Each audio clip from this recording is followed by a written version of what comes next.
Hey guys, thanks for tuning in. This is the fourth and final episode of the Body series. Thank you guys for tuning in. If you've watched all of them, hopefully it's all making sense, and hopefully this last video can wrap everything up. Without further ado, here's Adaptation.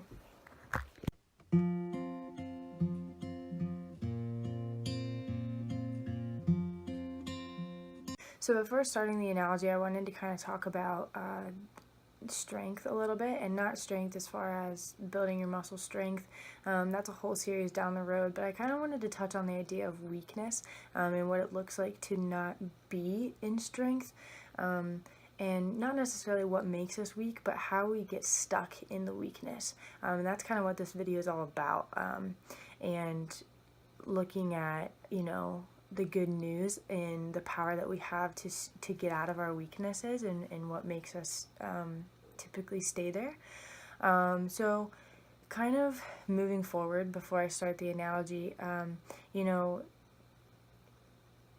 weak is when you're not strong. And I thought about it in terms of vice versa, of when you're strong, you're not weak, but ultimately we have weakness all around us. We will always have weakness all around us. Like we live in the flesh, we're not perfect. We will never be 100% strong. And I think that we have this idea, or at least I do, that I have to carry the weight of the world on my shoulders all the time, and that I have to be strong. I have to put on a mask so that nobody will ask me what's going on, so I can process things. I'm a really big internal processor, and just coming to realize, just learning about myself, learning more about God, it's like that's not how it's supposed to be. It's more of it doesn't matter how strong you are. There are always going to be forces out there that can trump your strength. And then obviously you have when you actually are weak. And kind of the ideas of that, to back that up, are being unprepared and prepared. And to kind of explain that, being unprepared is in the physical side, the science side. Being unprepared is kind of like, you're not bracing for impact. So you could be walking down the street, and you could, you're not looking at where you're walking, and you can sprain your ankle. And that's kind of like you're not bracing for it, so you're not able to get out of that situation, and you end up hurting your ankle. But then like the scripture aspect of that would be, Satan is always on the prowl, waiting for us to become vulnerable. And in that moment, he tempts us, and he gets us to follow through with the sin path that he wants us to go down, which is away from God. So being unprepared is weak, and it's vulnerable. And that's how we get into injury, that's how we get into pain. But then also we have the prepared side. So even if you are prepared with your strength, the science aspect of it, even if you are prepared with your strength, you still, let's just say you're playing a sport, and you brace for impact. Like, let's say you are prepared. You can still, if a force is strong enough, it can still break your bone, if it's led to that point. And then even on the scripture aspect of it, Jesus was on this earth. He knew his purpose. He knew why he was supposed to be here, and it still hurt. There was a weakness when he was up on that cross, when emotionally, physically, spiritually, mentally, where he was completely prepared to be up there, and there was still a moment of weakness. That force of taking all of our sin trumped his strength, but he still carried on, obviously. So the idea of strength is such a mask, and so I think that when we become weak, we don't really understand. We kind of fall into that idea of weakness, and we don't take the gratitude of, we don't have to be strong. We don't have the power to trump our own strength. We don't have the power to not be weak ever, to completely stay away from it. But we do have the power to get out of that weakness. We do have the power to adjust the timeline that we stay in it. And that's what all this is about, this video. So here we go. The example that I'm going to give is spraining your ankle. So when you sprain your ankle, the cool thing about it is that it's not just one muscle that is trying to prevent the motion of spraining your ankle. And like I said earlier, you can sprain your ankle walking down the street.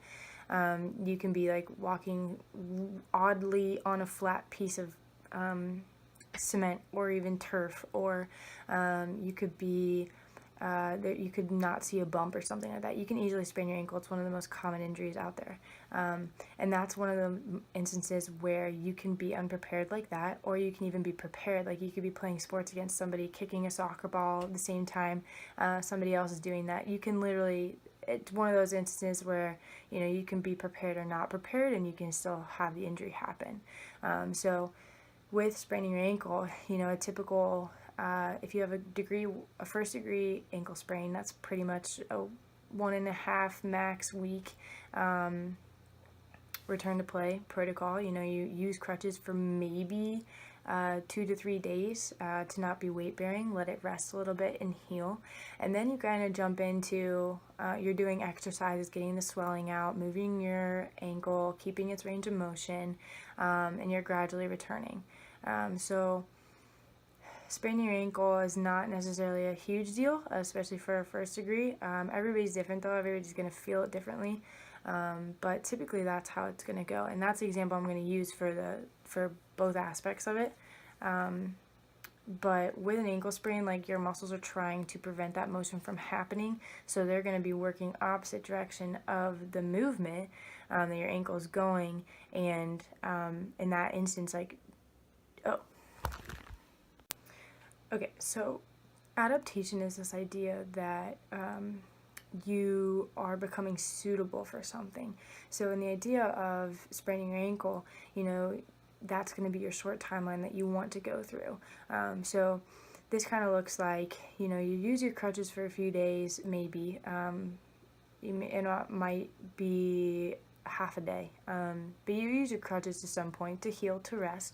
And then you do your exercises, you get all the swelling out, you're moving, you're getting your range of motion and strength back, and you start putting weight down on your foot, and you're gradually returning back to your sport. That's literally it. It's a short timeline. You're adapting to the situation, you're becoming suitable to change, and adjusting to being injured. And then you have the idea of compensation. So compensation is a little different. That's your long-term way that you don't really want to go down, because it's not only you that it's affecting the entire body. So, it's not only your ankle that it's affecting the entire body down the long run. So looking at compensation, in this example, you use your crutches, and maybe you use it for 3 days. Maybe you have a really low pain tolerance and it really hurts. You don't take pain very well. So you use crutches, and then you start to use them a little bit more. You start to become comfortable with them, and you start to lean on them a little bit more. You don't want to put your foot down on the ground and accept weight bearing because it starts to hurt and you don't like that feeling, or it's really, really painful. So that kind of carries over when you're doing your exercises. Swelling is still staying there, your ankle's becoming stiff, you're losing range of motion because you're not allowing movement to occur. So at this point, when you try to move your ankle, it's not working. And at this point, with the 1.5 week mark of spraining your ankle, it's kind of, you're kind of getting to that point. You're kind of behind at this point on getting back to the field.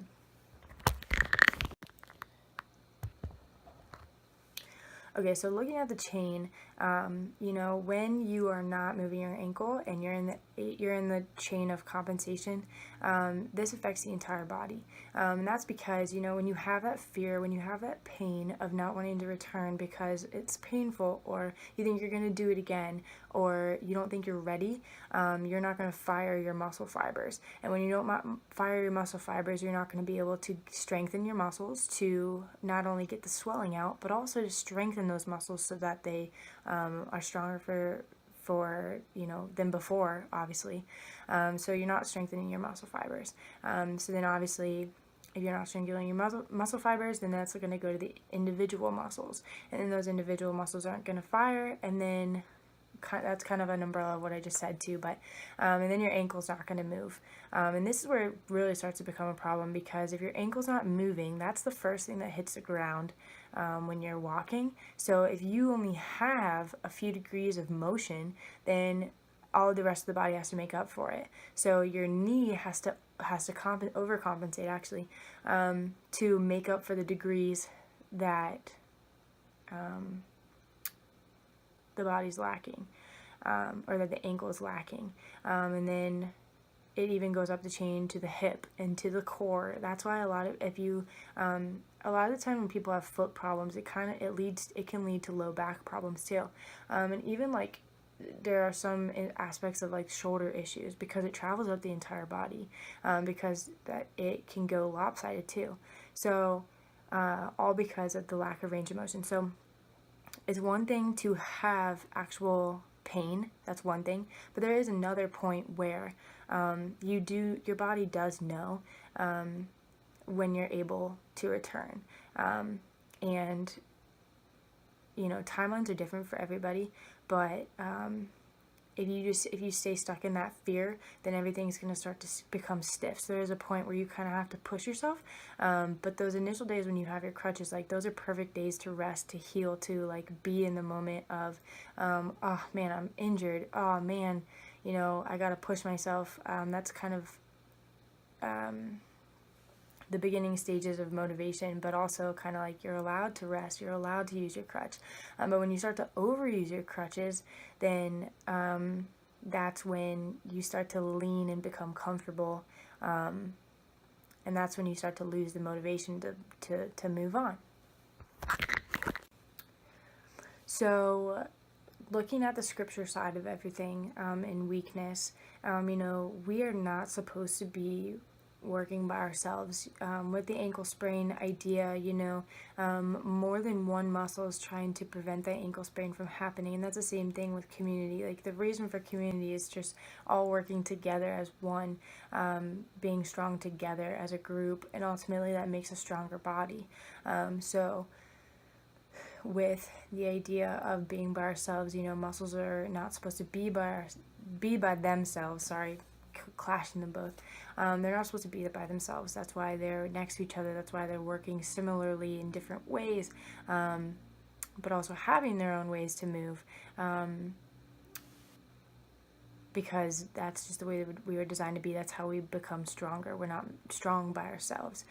So when we become weak in something, we need to utilize our group, our community, our church, and you know, comparing the analogy, our muscle fibers are our spiritual gifts, talents, and skills.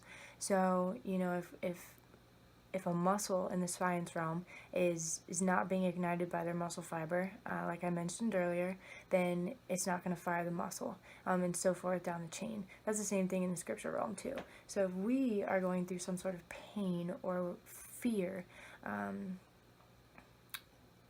hardship, you know, there's a point to use your crutch to heal, to internally process, to kind of rest. But if you start to overcompensate and use that crutch too much, or become comfortable in being hurt or being in pain, then you don't want to ignite your spiritual gifts or talents or skills. You know, you're not going to want to ignite your muscle fiber. And, you know, if you're a super big encourager, and you just really have a gift for making people feel loved, you know, that energy is not going to be flowing when you're going through something hurtful or something hard. or at least not as much. Or if you have a gift of administration, you might not be giving your 100% effort at work where you are utilized very well. So your muscle fibers aren't going to be, your muscle fibers are not going to be fired up. And then therefore you as a person are not going to be fired up. And then you as a muscle of a part of a group, of your church, of your community, it's going to start affecting your community, because if your community, there's different parts. So kind of like I mentioned in the last video, there's different parts for different reasons. Like the foot can't say to the hand, I don't need you. Like we all have our different spiritual gifts and talents and skills, and those are all utilized very well and accordingly in the community. And I think that if you are that really big encourager, like not having that in a community is not, detrimental because you're the only encourager. It's more of, people need that. Like you're there for a reason. You're there to make that community encouraged and feel loved, and like that's what you're good at. That's why you're utilized there. And so when that's not happening, then it's kind of a point where the community kind of feels like, okay, do we let them heal? Do we encourage them and motivate them? At what point, there starts to be this moment where the group kind of becomes confused, and when you want to feel like you want to stay in that moment and you want to use your crutch, then it becomes a point of, that's when you start to become comfortable. That's when all that swelling and that's where all that stiffness and lack of range of motion is starting to happen, and it moves down the chain. And then all these, if that happens, think about this. If we just stay in our weakness, all of the different communities that have people that stay in their weakness, there would be no movement in the body of God. And I'm not saying we're not allowed to be in pain. We're not allowed to feel. We're not allowed to have emotion. We're not allowed to think about what's going on in our life.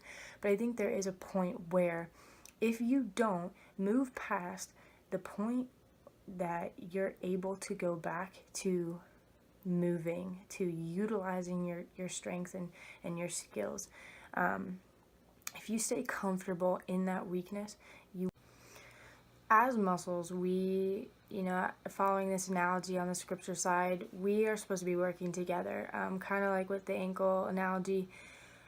We're not supposed to be, we're never going to be working by ourselves. We're not strong by ourselves. We have muscles surrounding us, aiding us in certain directions, similar directions for a reason. Like we're not created to be by ourselves, and we don't work well by ourselves.